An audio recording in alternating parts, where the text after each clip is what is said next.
ಕದಂಬ ನ್ಯೂಸ್ಗೆ ಸ್ವಾಗತ. ನಾನು ಸೋನಿಕಾ ಸುದೇಶ್. ಮೊದಲಿಗೆ ಮುಖ್ಯಾಂಶಗಳು. ಪ್ರತಿ ತಿಂಗಳು 3 ಜಿಲ್ಲೆಗಳಲ್ಲಿ ವಕ್ಫ್ ಅದಾಲತ್ ನಡೆಸಲಾಗುವುದು. ಸಚಿವ ಬಿ.ಜೆ. ಜಮೀರ್ ಅಹಮದ್ ಖಾನ್. ರಾಜ್ಯ ಸರ್ಕಾರದಲ್ಲಿ ಮತ್ತೆ ಡಿಸಿಎಂ ಕೂಗು ಕೇಳಿ ಬಂದ ವಿಚಾರಕ್ಕೆ ಸಚಿವ ಜಮೀರ್ ಅಹಮದ್ ಖಾನ್ ಹೇಳಿಕೆ. ಬೀದರ್ ನಗರದಲ್ಲಿ ನಿನ್ನೆ ಸುರಿದ ಧಾರಾಕಾರ ಮಳೆಗೆ ಮರ ಬಿದ್ದು ಕಾರ್ ಜಖಂ.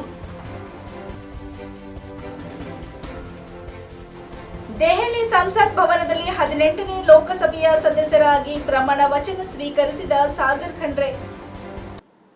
ಸುದ್ದಿಯ ವಿವರಗಳು.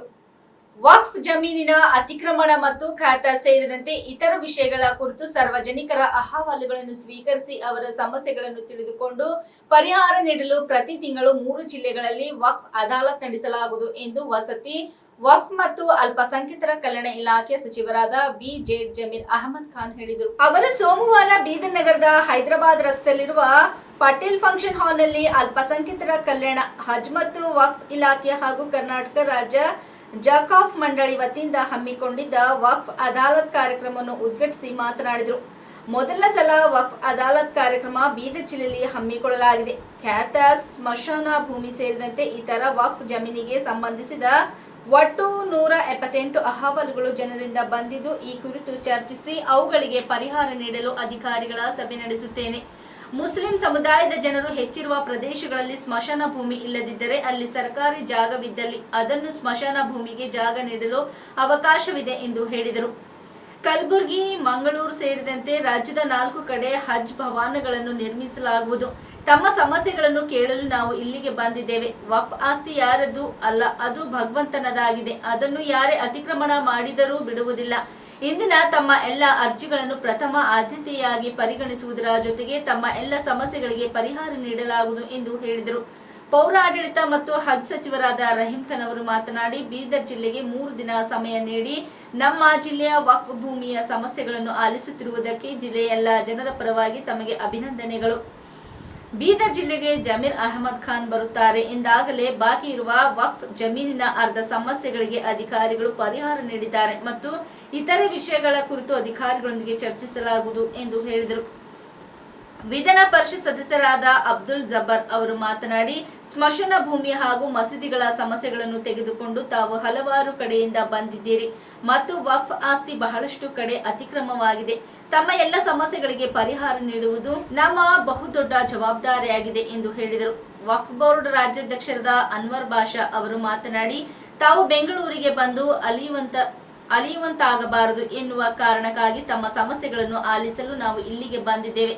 ನಮ್ಮ ಮನವಿಯನ್ನು ಸ್ವೀಕರಿಸಿ ಬಂದ ಸಚಿವರಿಗೆ ನಾನು ವಕ್ಫ್ ಬೋರ್ಡ್ ವತಿಯಿಂದ ಅವರಿಗೆ ಅಭಿನಂದನೆಗಳನ್ನು ಸಲ್ಲಿಸುತ್ತೇನೆ. ತಮ್ಮ ಸಮಸ್ಯೆಗಳ ಕುರಿತು ಸಚಿವರು ನಾವು ಅಧಿಕಾರಿಗಳೊಂದಿಗೆ ಚರ್ಚಿಸಿ ತಮ್ಮ 50% 60% ಸಮಸ್ಯೆಗಳನ್ನು ಬಗೆಹರಿಸಲಾಗುವುದು ಎಂದು ಹೇಳಿದರು.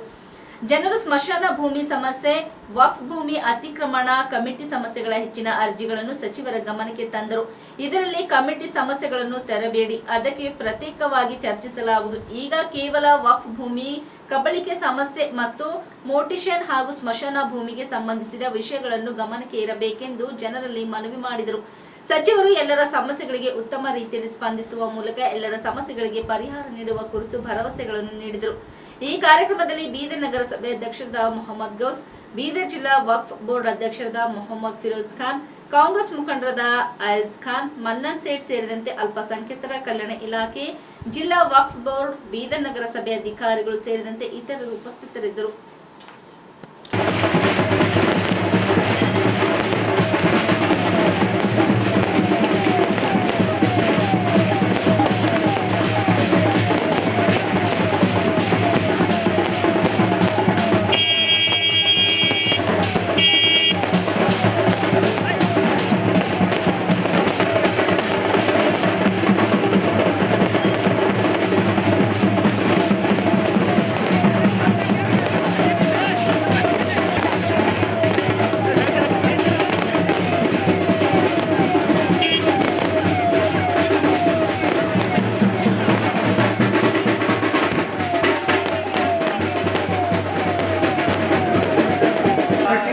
अगर यहाँ पर विशिष्ट न हो तो आपके बिल्कुल नसीबें बिछाई गई आपके लिए और वहाँ पर स्क्रीन का भी एहतमाम किया गया है ताकि आप बाकायदा तौर पर अपने वज़ीर मौसूल को देखते हुए उनके खिताब को सम्मान कर सकें और आपके मसाइल को सुनने के लिए इनको तशरीफ लाएं।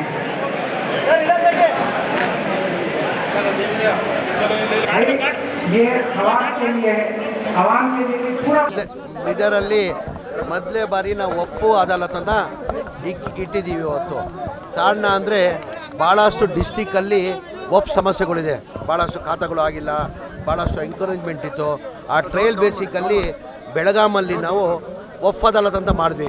ಅದರಲ್ಲಿ ನಮ್ಗೆ 70% ಸಮಸ್ಯೆನ ಬಗೆಹರಿದು. ಆ ಕಾರಣಕ್ಕೆ ಎಲ್ಲ ಡಿಸ್ಟಿಕ್ಕಲ್ಲಿ ನಾವು ವಕ್ಫ್ ಅದಾಲತ್ ಅಂತ ತೀರ್ಮಾನ ಮಾಡಿ ಇವತ್ತು ಬೀದರಿಂದ ಚಾಲನೆ ಕೊಟ್ಟಿದ್ದೀವಿ.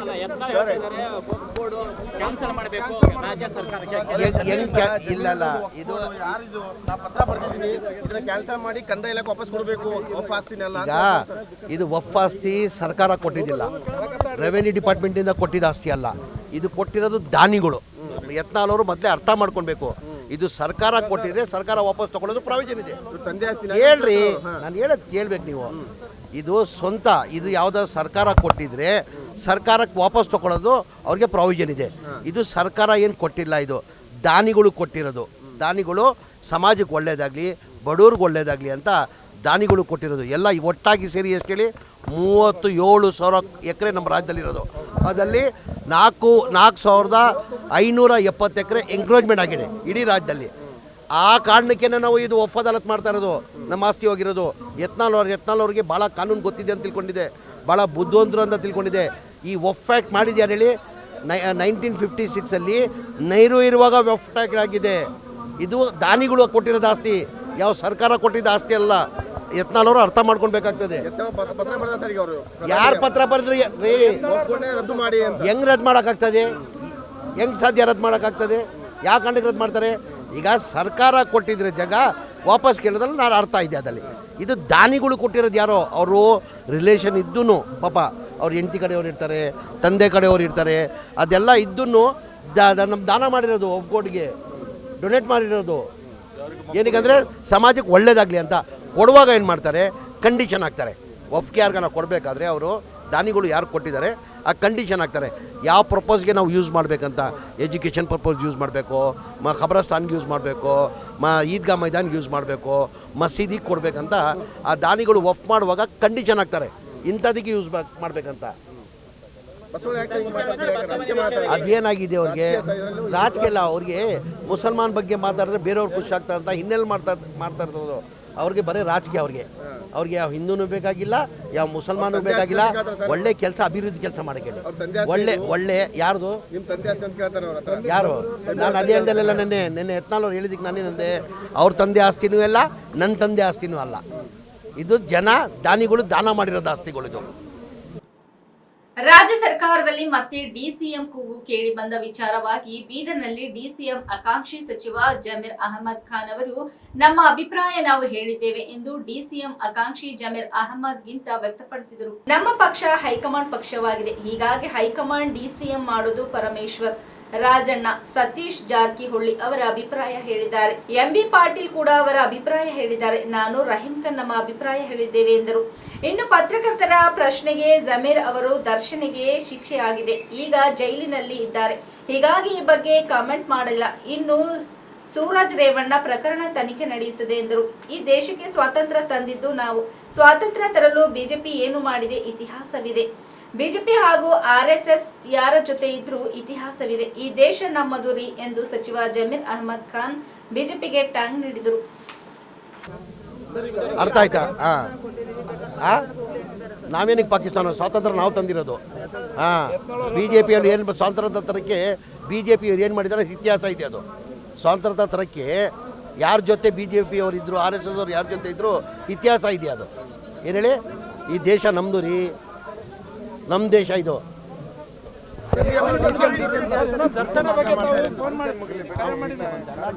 ನಮ್ಮ ಅಭಿಪ್ರಾಯ ನಾವು ಹೇಳಿದ್ದೀವಿ. ನಮ್ಮ ಪಕ್ಷ ಹೈಕಮಾಂಡ್ ಪಕ್ಷ ತೀರ್ಮಾನ ಮಾಡಬೇಕಾಗಿ ಯಾರು ನಿನ್ನೆ ಪರಮೇಶ್ವರು ಹೇಳಿಕೆ ಕೊಟ್ಟಿದ್ದಾರೆ. ಪರಮೇಶ್ವರ್ ಅವ್ರ ಅಭಿಪ್ರಾಯ ಹೇಳಿದ್ದಾರೆ, ರಾಜಣ್ಣ ಅವ್ರ ಅಭಿಪ್ರಾಯ ಹೇಳಿದ್ದಾರೆ, ಸತೀಶ್ ಜಾರಕಿಹೊಳಿ ಅವ್ರ ಅಭಿಪ್ರಾಯ ಹೇಳಿದ್ದಾರೆ, MB ಪಾಟೀಲ್ ಅವ್ರ ಅಭಿಪ್ರಾಯ ಹೇಳಿದ್ದಾರೆ, ನಾನು ರಹೀಮ್ ಖಾನು ನಮ್ಮ ಅಭಿಪ್ರಾಯ ಹೇಳಿದ್ದೀವಿ. ಅಂದರೆ ತೀರ್ಮಾನ ಯಾರು ಮಾಡೋರು? ಹೈಕಮಾಂಡ್. ನಮ್ಮ ಪಕ್ಷ ಹೈಕಮಾಂಡ್. ದರ್ಶನ್ ಆಯಿತು ಶಿಕ್ಷೆ, ಅವರು ಜೈಲಲ್ಲಿದ್ದಾರೆ ಈಗ. ಬೀದರ್ ನಗರದಲ್ಲಿ ಧಾರಾಕಾರ ಮಳೆಗೆ ಧಾರಾಶಾಹಿಯಾದ ಮರ. ಬೀದರ್ ನಗರದಲ್ಲಿ ನಿನ್ನೆ ಬಿದ್ದ ಮಳೆಯಿಂದಾಗಿ ಕೆಬಿ ರಸ್ತೆಯ ರಾಘವೇಂದ್ರ ಮಠದ ಎದುರು ಜೀಪ್ ಕಂಪನಿಯ ಕಾರ್ ಹಾಗೂ ವೆಗ್ನರ್ ಕಾರ್ ಮೇಲೆ ಮರ ಬಿದ್ದ ಘಟನೆ ನಡೆದಿದೆ. 1 ಗಂಟೆ ಸುರಿದ ಧಾರಾಕಾರ ಮಳೆಗೆ ಹಲವು ಅವಾಂತರ ಸೃಷ್ಟಿಯಾಗಿತ್ತು.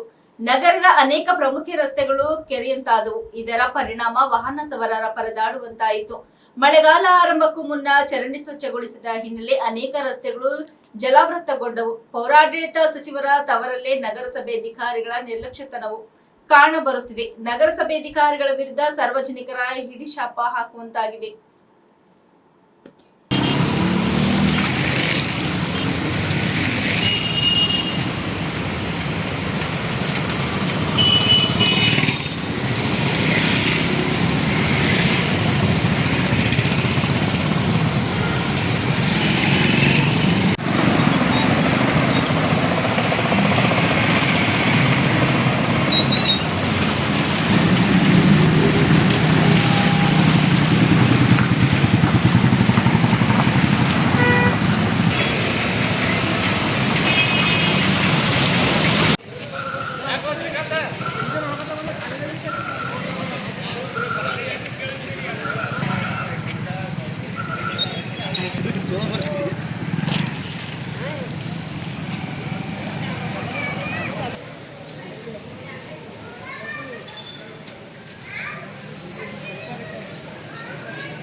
ಬೀದರ್ ಲೋಕಸಭಾ ಕ್ಷೇತ್ರದ ಮಹಾಜನತೆಯ ಆಶೀರ್ವಾದದಿಂದಾಗಿ ಇಂದು ದೆಹಲಿಯ ಸಂಸತ್ ಭವನದಲ್ಲಿ 18ನೇ ಲೋಕಸಭೆಯ ಸದಸ್ಯರಾಗಿ ಬೀದರ್ ಕ್ಷೇತ್ರದ ಪ್ರತಿನಿಧಿಯಾಗಿ ಸಾಗರ್ ಖಂಡ್ರೆ ಅವರು ಪ್ರಮಾಣ ವಚನ ಸ್ವೀಕರಿಸಿದರು.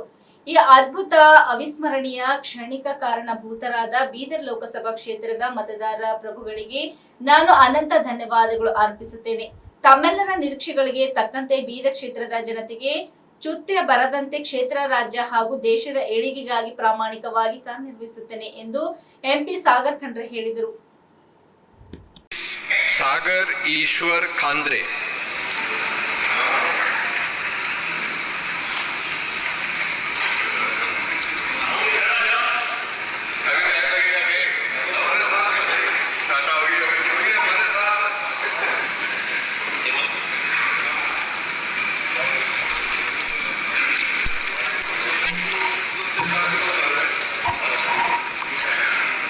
ಸಾಗರ್ ಈಶ್ವರ್ ಖಂಡ್ರೆ ಎಂಬ ಹೆಸರಿನ ನಾನು ಲೋಕಸಭೆಯ ಸದಸ್ಯನಾಗಿ ಚುನಾಯಿತನಾದವನಾಗಿ ಕಾನೂನು ಮೂಲಕ ಸ್ಥಾಪಿತವಾದ ಭಾರತದ ಸಂವಿಧಾನಕ್ಕೆ ಸತ್ಯ, ಶ್ರದ್ಧೆಯನ್ನು ಮತ್ತು ನಿಷ್ಠೆಯನ್ನು ಹೊಂದಿರುತ್ತೇನೆಂದು, ಭಾರತದ ಸಾರ್ವಭೌಮತ್ವವನ್ನು ಮತ್ತು ಅಖಂಡತೆಯನ್ನು ಎತ್ತಿ ಹಿಡಿಯುತ್ತೇನೆಂದು ಮತ್ತು ನಾನು ಈಗ ಕೈಗೊಳ್ಳಲಿರುವ ಕರ್ತವ್ಯವನ್ನು ಶ್ರದ್ಧಾಪೂರ್ವಕವಾಗಿ ನಿರ್ವಹಿಸುತ್ತೇನೆಂದು ದೇವರ ಹೆಸರಿನಲ್ಲಿ ಪ್ರಮಾಣ ಮಾಡುತ್ತೇನೆ.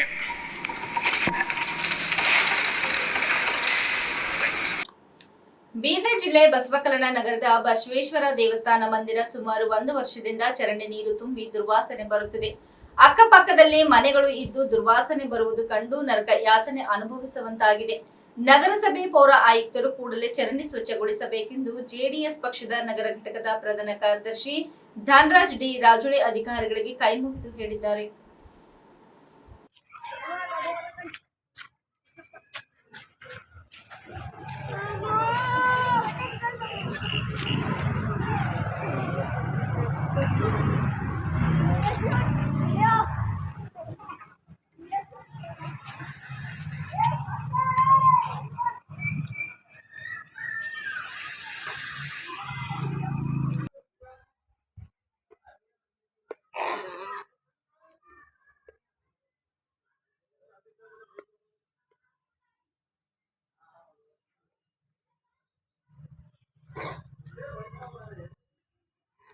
ಇಲ್ಲಿವರೆಗೆ